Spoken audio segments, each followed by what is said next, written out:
Hello, what's up mga Lods? So for today's earning application na pag-usapan natin ngayon na kung saan is pwede tayong kumita dito ng pera.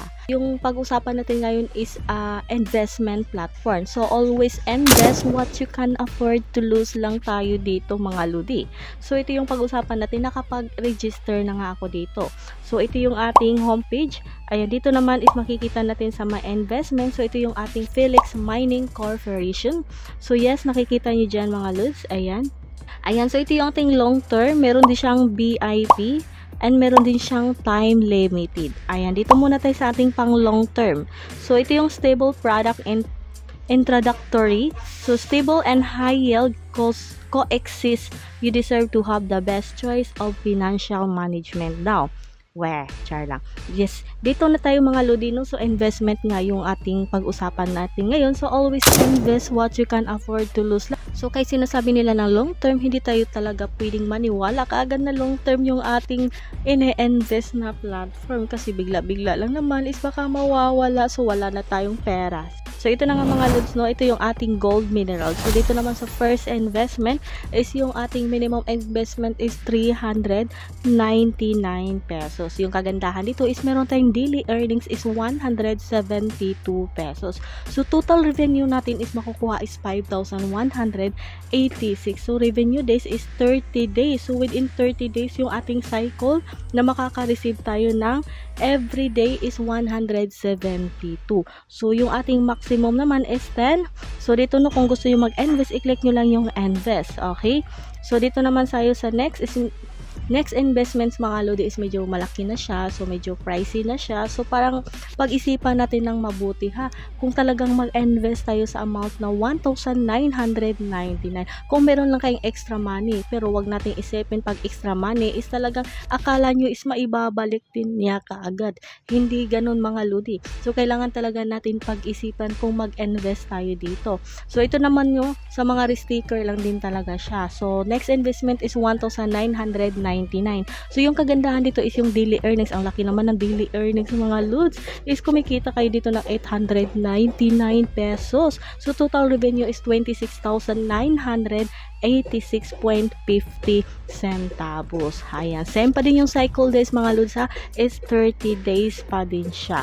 So actually ang dami niyang investment. So okay, so yung pag-usapan naman natin is yung ating BIP. So ito yung BIP naman, yung ating welfare product introductory, low cycle high yield, enjoy the fun of wealth appreciation. Wow, ma-enjoy nga natin talaga to. So dito tayo sa BIP, once nakapag BIP 1 ka na. So yes, paano ba tayo magiging BIP dito? Of course, kailangan natin mag-invest ng first dito sa ating long-term investment para makapag BIP at maka-avail tayo sa mga BIP na mga items nila. So ito yung each price is 100 pesos lang naman siya.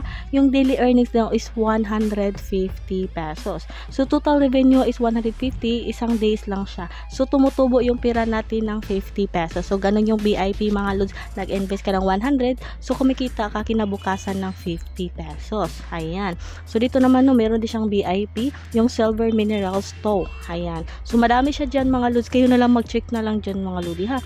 So yes, na-exit pa natin yun. Ayan, dito na tayo sa ating time limited. Actually, yung time limited is wala pa nga siya. No items available for invest.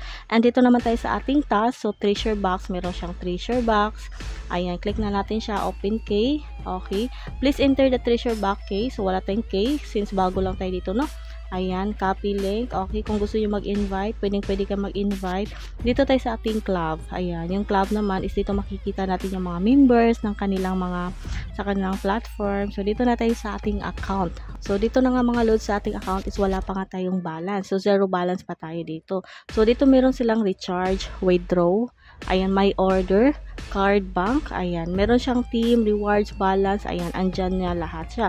So yes, kung gusto nyo na siyang mag-recharge lang kayo, meron siya ditong minimum of 399, so pwede din kayo mag-recharge lang any amount dyan, ayan, as long as na pwede kayo makapag-invest.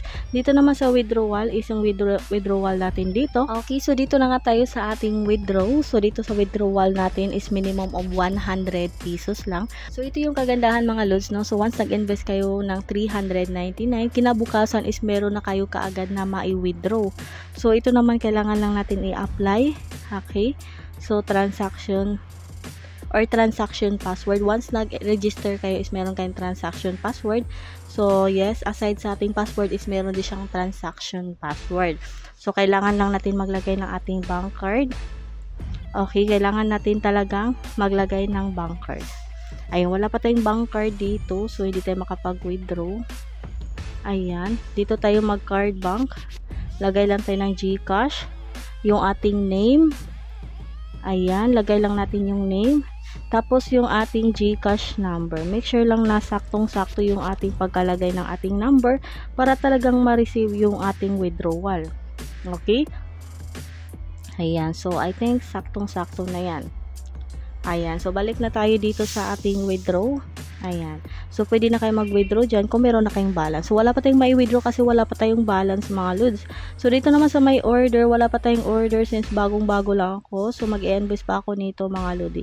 So, anyway, no, sa mga bago dito sa ating channel is huwag nyo na din kalimutan i-subscribe yung ating channel para palagi kayo ma-notify at ma-update kayo dito sa ating withdrawal dito sa kanilang mismong application or dito sa kanilang mismong platform. Click na din yung bell. Salamat!